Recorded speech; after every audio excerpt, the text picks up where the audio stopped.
It looks like Jon Jones is not interested in competing against Daniel Cormier at Real American Freestyle Wrestling. Jon says he has severe arthritis in his left hip. Bro, I want to see him go against Cormier and RAF.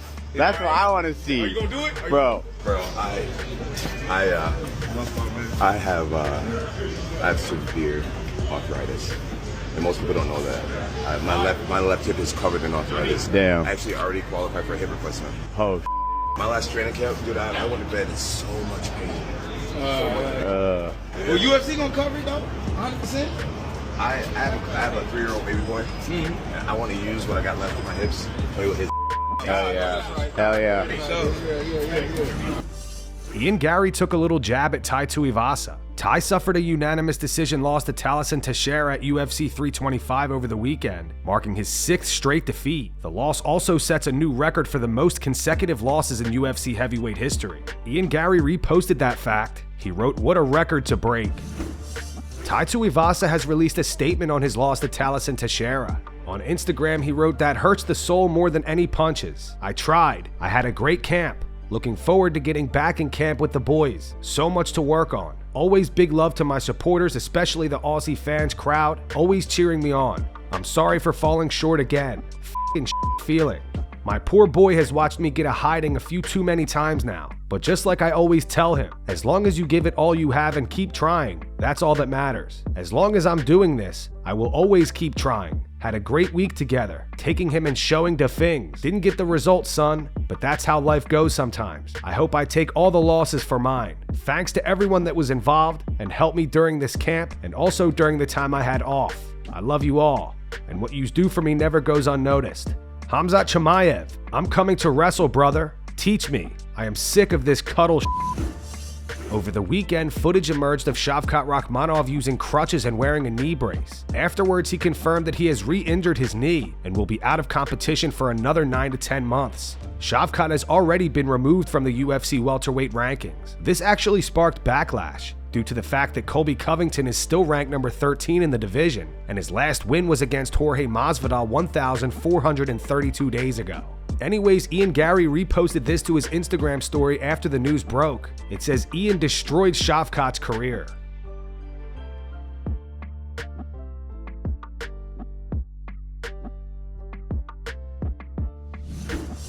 Nick Diaz says he still sees himself becoming a world champion even at 42 years old. That was one of my biggest problems before coming here. It's like I didn't have the means of transportation. I didn't have. I mean, you've made a lot of money. I cut my circle shorter. I was like, and I didn't have anybody to call. I had nowhere to go, and so I wound up here, and that's okay.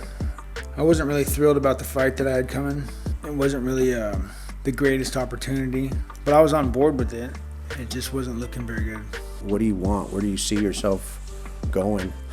I see myself becoming world champion. You still want to fight? Yeah. You want to fight again? I see myself becoming world champion. I think it's, it's easy money.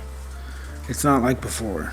People are going to see like a brand new me. I mean, I just think that like I wouldn't have made it this far if I thought that there was something that could stop me. I'm just very confident that, I'm going to do better. Well, I mean, I believe in you. I think you're going to do great. Daniel Cormier recently sat down with Tom Brady on the Champion Mindset podcast and discussed how he moved down to light heavyweight because he never wanted to fight Cain Velasquez. I went to AKA to train. I walked in as an Olympian and a heavyweight, and Cain Velasquez was the heavyweight champion at the time. And he never saw me as a potential opponent down the line. And because of that, when it was time, when I had worked myself up to number 2 in the world, I said, I'm gonna go to 205 because he set the standard for what a teammate should be.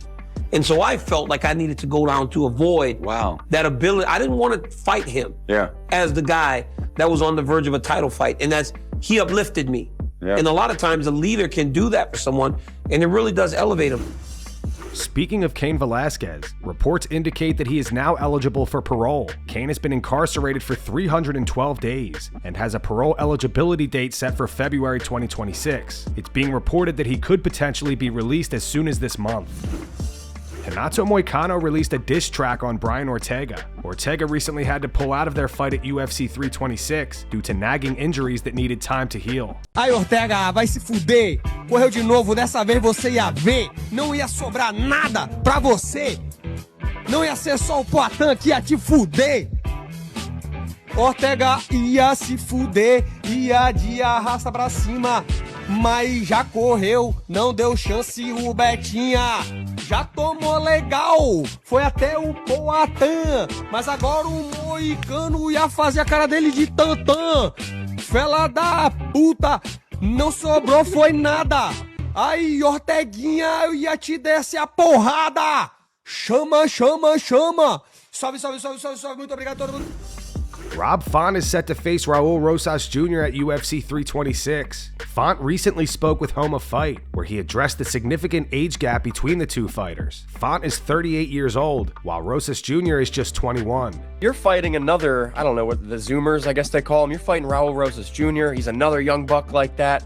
UFC's given you 3 young guys in a row now. Do you like this as a vet, like kind of getting the opportunity to stop the hype early? Yeah, you know, I'm used to it. I've been in this position before. I've done the up and coming fighting the veteran. I'm the veteran fighting the up and comer. You know, it's definitely, you know, like I'm definitely getting older, so it's you know, I think this is the way the process works. You know, they try to give you the young bucks, get you out of there, but I'm not leaving anytime soon, man.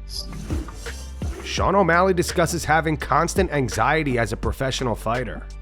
There's always this little bit of anxiety, this little bit of stress you have while you're in it. I'm in the sport. I'm ranked number 3, 2, whatever it is. I'm in it. I know I'm gonna have to have a hard fight camp again. I know I'm gonna have to cut weight again, and I know I'm gonna have to fight again. And the emotions, the highs and lows of winning and losing are so intense that there's like a little bit of stress and anxiety. Like even I have right now. I'm not in camp. I have nothing booked. I can chill. And there's still this little bit left, like, we're gonna have to do it again. That I'm like, I'm tuning into. I'm like, damn, it's an interesting. Because even when I'm most peaceful, chill, it's like, there's still, your body, you still know, how brutal those fight camps are, how brutal those weight cuts are, how tough the fights are. We just gotta do it again. Johnny Walker spars Michel Pereira with Sean Strickland in the background.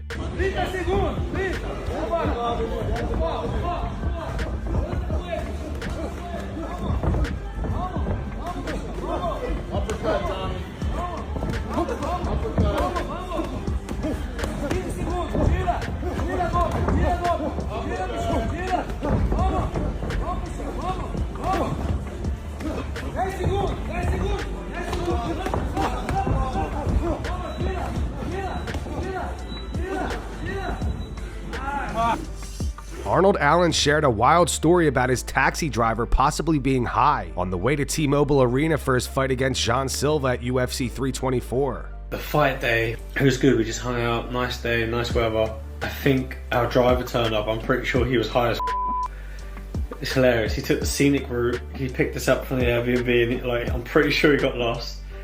He kept calling me Alan Arnold. He kept asking, he was on his phone the whole time, breaking sharp. You can see Fraz was in the front seat, looking a bit scared. Because every time he'd come to a red light, he'd slam his brakes on, he would be looking down, texting. And then we pulled up and had the sniffer dogs go around the car. He looked so sketchy.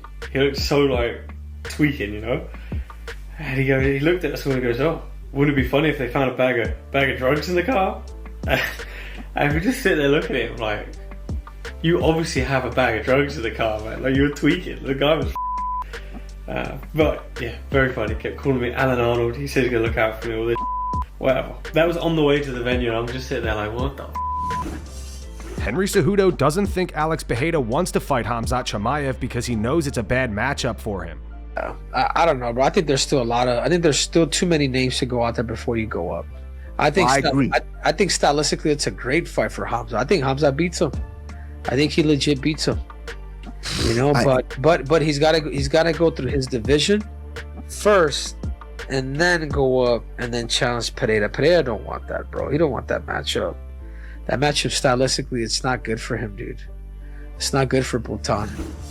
Cory Sandhagen calls out Sean O'Malley to fight on the White House card. Me and Sean O'Malley should absolutely fight at the White House. There's literally no reason not to. I keep going in my head, I'm like, why does this dude not really want to fight me? Like, is he scared of me? And I'm like, no, I don't think that that's it. Like, he's willing to fight other scary guys too. And then I'm like, well, maybe I look like a little bit too much like Tim Welch or something, and he just like doesn't want to fight another ginger. And I was like, okay, maybe that's a little bit of it. But I was also thinking like maybe this dude's a little sexually attracted to me. I think that might be a piece of it, or it could be those last two together. I'm not really sure, but Sean and I need to fight on the White House lawn, and it's really like ticking me off. I'm getting really ticked off.